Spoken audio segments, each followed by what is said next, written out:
علامہ اقبال کا اپنا دعویٰ یہ ہے کہ میرے پیغام میں سوائے قرآن کے اور کچھ نہیں ہے۔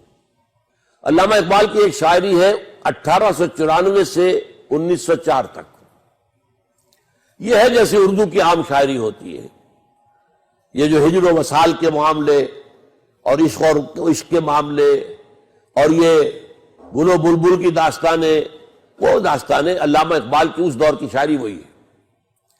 سن 5 میں گئے ہیں انگلستان، اور ان کے بارے میں یہ بات جان لیجئے کہ ایک مصرع ان کا سنا رہا ہوں جو 100% ان پر راست آتا ہے۔ مسلمان کو مسلمان کر دیا طوفان مغرب نے، مغرب میں جا کر انہوں نے جس تہذیب کو دیکھا ہے، جس تمدن کو دیکھا ہے، اس کا رد عمل پیدا ہوا ہے، انہیں اسلام یاد آیا ہے۔ ان کی ابتدائی تعلیم و تربیت میں جو اسلام تھا، باپ اور ماں کی طرف سے جو اسلام ملا تھا، وہ اسلام جاگا ہے، اس کے اندر ایک طاقت پیدا ہوئی ہے۔ اس کے بعد کی شاعری ان کی جو ہے آخر دم تک وہ قرآن ہی کی ترجمانی ہے، وہ ترجمان حقیقت میں دعویٰ کرتے ہیں، اور ان کا دعویٰ میں آپ کو سنا رہا ہوں۔ ان کی حضور سرور کائنات صلی اللہ علیہ وسلم یہ اشعار ہیں: اگر دلم آئینہ بے جوہر است، اے حضور صلی اللہ علیہ وسلم، اگر میرے دل کا آئینہ جو ہے اس میں چمک نہیں ہے، روشنی نہیں ہے، ورب حرفم غیر قرآن مزمرست، اور اگر خدا نہ خواستہ میری شاعری میں قرآن کے سوا کوئی اور چیز آ گئی ہے، پردہ ناموس سے فکرن چاک کن، میرے فکر کے ناموس اور اس کی عزت، اس کا پردہ پھاڑ کے پھینک دیجئے۔ ای خیابہ راز خارم پاک کن، اس شاعرا کو گویا کہ پھر میں کانٹے کے مانند ہوں، مجھے اٹھا کر پھینک دیجئے۔ اور اس کے بعد آخری بات کیا ہے؟ روز محشر خار و رسوا کن مرا، قیامت کے دن مجھے ذلیل و خوار کر دیجئے گا۔ بے نصیب البوسہ پاک کن مرا، اور مجھے اپنے قدم بوسی سے محروم کر دیجئے گا۔ کتنی بڑی بد دعا اقبال دے رہا ہے اپنے آپ کو، کس بات پر؟ اگر میرے پیغام میں قرآن کے سوا کچھ آیا ہے۔ میں نے آپ سے کہا تھا اگرچہ وہ معروف معنی میں مفسر نہیں ہے، لیکن میں اسے ایک طرح کا مفسر سمجھتا ہوں، بہت بڑا مفسر، تفسیر کوئی نہیں ہے، لیکن اس کا کلام جو ہے وہ در حقیقت قرآن مجید کی تفسیر ہے۔ اب آخری بات، قرآن علامہ اقبال سے میرا تعلق کیا ہے؟ پہلا تعلق کیا ہے؟ میں 5ویں جماعت میں پڑھتا تھا جب میرے بڑے بھائی وہ وہاں، میں تو حصار میں تھا، حصار یہاں سے کوئی 200-250 میل دور ہے، اب وہ ہریانہ میں ہے، پہلے مشرقی پنجاب میں تھا۔ بڑے بھائی آئے تھے لاہور، یہاں اسلامیہ کالج کے اندر داخل تھے، وہ جب سمر ویکیشن پر آئے تو میرے لیے بانگے درا لے آئے، 5ویں جماعت۔ اب 5ویں جماعت کا بچہ کیا پڑھے گا؟ اس کو میں پڑھتا تھا، اور کوئی ترنم سے پڑھتا رہتا تھا، کچھ سمجھ میں آتا تھا، کچھ نہیں آتا تھا، کچھ لوگوں سے پوچھتا تھا۔ ہمارے قریب میں ایک آ گئے تھے جو مادری زبان صاحب زبان تھے، ان سے جا کر جو ہے ایکسائز انسپیکٹر تھے، ان سے پوچھتا تھا۔ لیکن یہ شعر اس وقت معلوم ہوتا ہے کہ میرے ذہن کی سب سے نچلی سطح پہ چپک گیا کہ وہ زمانے میں معزز سے مسلمان ہو کر اور تم خار ہوئے تاریخ قرآن ہو کر۔ قرآن کے ساتھ یہ تعلق میرا اس شعر سے شروع ہوا ہے۔ اس کے بعد یہ میرا تعلق اور بہت سے تعلقات کے ساتھ اس کے رشتے جڑے ہیں۔ مولانا مودودی، مولانا اصلاحی، ابوالکلام آزاد، مولانا فراہی، اور یہ ڈاکٹر رفیع الدین مرحوم و مغفور، اور شیخین میرے شیخ الہند اور شیخ الاسلام۔ لیکن یہ ہے کہ واقعہ یہ ہے کہ میرے ذہن کی سب سے نچلی سطح پر بھی اقبال ہے اور سب سے اوپر کی سطح پر بھی اقبال ہے۔ لیکن میں نے اپنے لیے ایک خطاب پسند کیا ہے۔ کوئی کہہ دیتا ہے کہ میں مانوی فرزند ہوں ان کا۔ ابھی پچھلے دنوں ایک ٹی وی پر ایک مکالمہ ہو رہا تھا، تو عوریہ مقبول جان صاحب نے کہہ دیا کہ چونکہ میرے ساتھ بیٹھے ہوئے تھے ڈاکٹر اقبال کے بیٹے جاوید اقبال صاحب، ان کا ایک طرف تو سلمی بیٹے ہیں، لیکن دوسری طرف اصل میں علامہ اقبال کے وارث جو ہے کلام کے وہ یہ ہے۔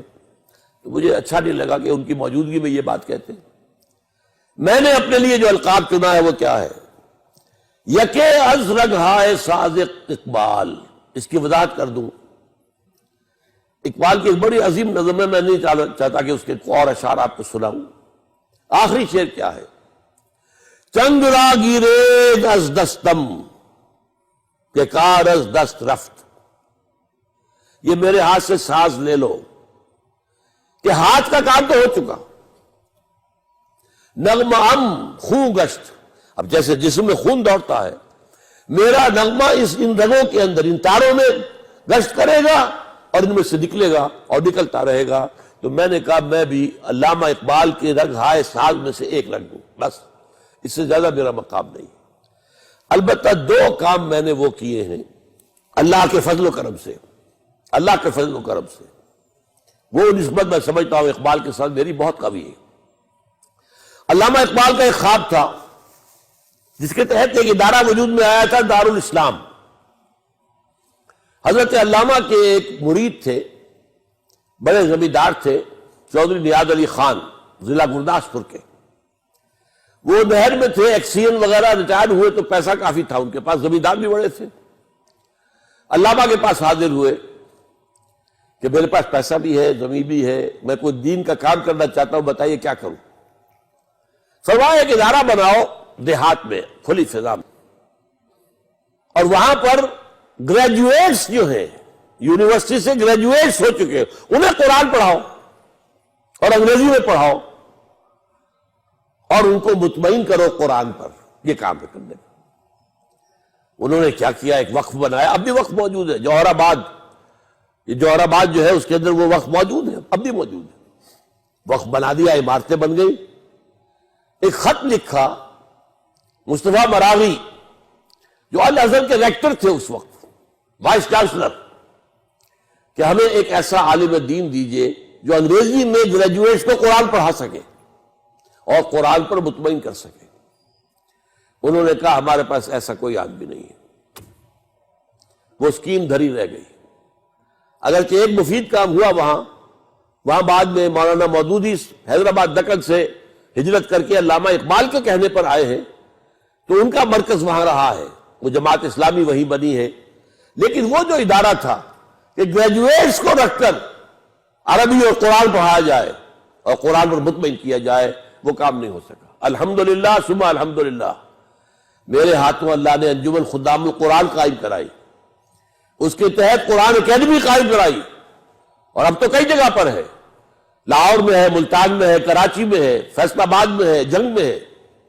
اور ہم نے یہاں پر ایک سالہ کورس رن کیا ہے، یہ سن 84-85 سے چل رہا ہے. اس میں گریجویٹس بھی آتے ہیں، کچھ انڈر گریجویٹس کو بھی ہم اگر وہ ذرا ذہن ان کا ذرا کھل چکا ہو تو لے لیتے ہیں.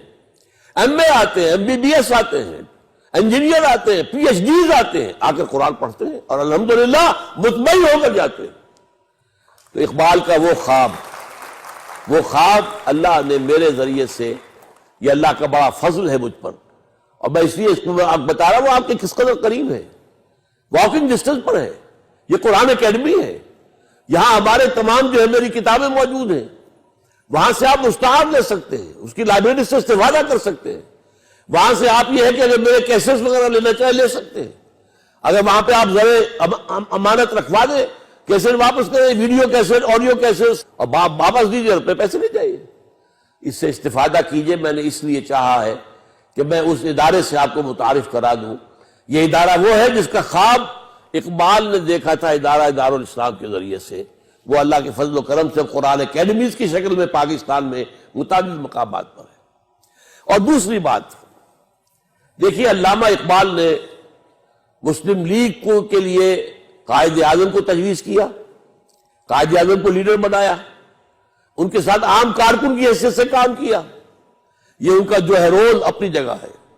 لیکن ساتھ ہی ان کے دل میں ایک خواہش بار بار آتی رہی، اور وہ یہ کہ ایک قومی تحریک کے نتیجے میں تو قومی ریاست بنے گی. مسلم لیگ قومی جماعت تھی. اب قوم میں زانی بھی تھے، شرابی بھی تھے، بدماش بھی تھے، اچھے بھی تھے، نیک بھی تھے، تہجد گزار بھی تھے، نماز روزے کے پابند بھی تھے، سبھی تھے نا. آپ کو معلوم ہے ریڈ لائٹ ایریا کے چودھری بھی اس میں تھے، اور وہاں پر بہت سے لوگ جو اس قسم کے مسلم لیگ کے صدر بھی بن جاتے تھے. ایسی جماعت سے تو اسلام نہیں آ سکتا. اسلام تو آتا ہے وہ بعد اشرح درویشی والا اسلام، جب تک ان مناظر سے نہ گزرے اسلام نہیں آئے گا۔ یہ تصور تھا جس کے تحت 1932 میں، 30 میں تو خطبہ الہٰباد تھا، 1932 میں ڈاکٹر ظفر الحسن ہوتے تھے علی گڑھ یونیورسٹی کے head of the department of philosophy, انہوں نے خط لکھا کہ آپ نے یہ اتنا بڑا فسوق تو ہمارے اوپر پھونک دیا ہے، اسلام کے احیاء کا جذبہ، اس کے لیے جماعت کون سی ہوگی؟ یہ تصور اس وقت سے پک رہا تھا۔ اس کے بعد خط و کتابت ہوئی ہے، 2 آدمی بھیجے انہوں نے لاہور، ڈاکٹر برہان احمد فاروقی، وہ تو لاہور ہی کے تھے، یہیں پر فوت ہوئے دفن میں، اور ڈاکٹر احمد احمد جو کراچی یونیورسٹی کے فلسفے کے ہیڈ آف ڈپارٹمنٹ ریٹائر ہوئے۔ بہرحال اس کے نتیجے میں ایک جماعت بنانے کا فیصلہ ہوا۔ نوٹ کیجئے، ایک جماعت مسلم لیگ تھی، اپنی جگہ پر وہ ٹھیک تھی، قومی جماعت نہ ہوتی تو پاکستان نہ بنتا۔ اگر آپ یہ کہتے ہیں کہ پہلے نماز پڑھو پھر آؤ ہمارے رکن بننا، تو قومی تحریک نہیں چل سکتی تھی، وہ تو اسی کے لیے وہی طریقہ تھا، لیکن یہ اسلام جو سے نہیں آ سکتا، یہ بھی صحیح ہے۔ لہذا ایک جماعت بنائی گئی جس کے اصول کیا تھے نوٹ کر لیجئے۔ اس میں صرف پریکٹسنگ مسلم شامل ہوں گے، نماز روزے کے پابند، ہر حلال اور حرام کی حدود کے پابند، نمبر 1۔ نمبر 2، کوئی قادیانی شامل نہیں کیا جائے گا۔ نمبر 3، یہاں ہم کبھی الیکشن میں حصہ نہیں لیں گے، الیکشن کے ذریعے سے نظام نہیں بدل سکتا، وہ تو انقلاب کے ذریعے بدلتا ہے، الیکشن کے ذریعے سے ہاتھ بدل سکتے، چہرے بدل سکتے، جماعتیں بدل سکتی ہیں، نظام نہیں بدلتا۔ اور نمبر 4، اس جماعت کا نظام جمہوری نہیں ہوگا، بیعت کی بنیاد پر ہوگا۔ یہ اصول تھے جس کی بنیاد پر فیصلہ ہو گیا تھا جمعیت شبان المسلمین اس کے قیام کا۔ لیکن علامہ اس کے بعد بیمار تھے، تیار ہو گئے تھے، لوگوں نے کہا کہ اچھا تو پھر آپ ہاتھ بڑھائیے، بیعت کرتے ہیں، ہم تیار ہو گئے تھے۔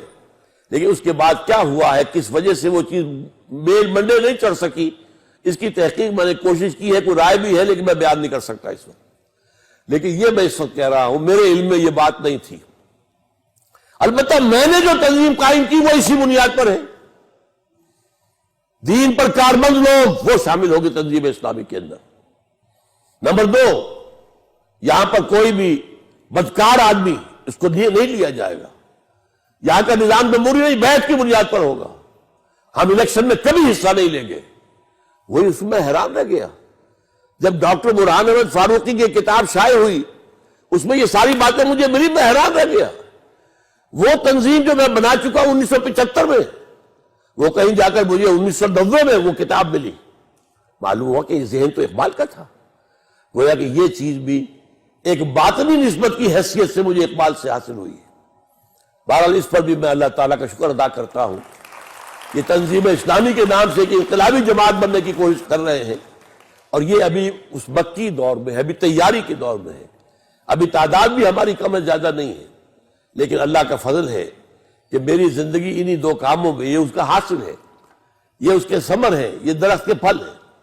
اللہ تعالیٰ ان کو قبول فرمائے، اور آپ حضرات کو بھی اگر میری آج کی گفتگوؤں سے کوئی جذبہ ابھرا ہو، اقبال کی لیگیسی، اقبال کا چھوڑا ہوا کام، اقبال کے خواب، پاکستان کا خواب، امت مسلمہ کی نشرت ثانیہ کا خواب، ان چیزوں کے لیے اپنے آپ کو وقف کرے۔ ان صلاتی و نسکی و محیایا و مماتی للہ رب العالمین لا شریک لہ وبذالک امرت وانا اول المسلمین وآخر دعوانا ان الحمد للہ رب العالمین۔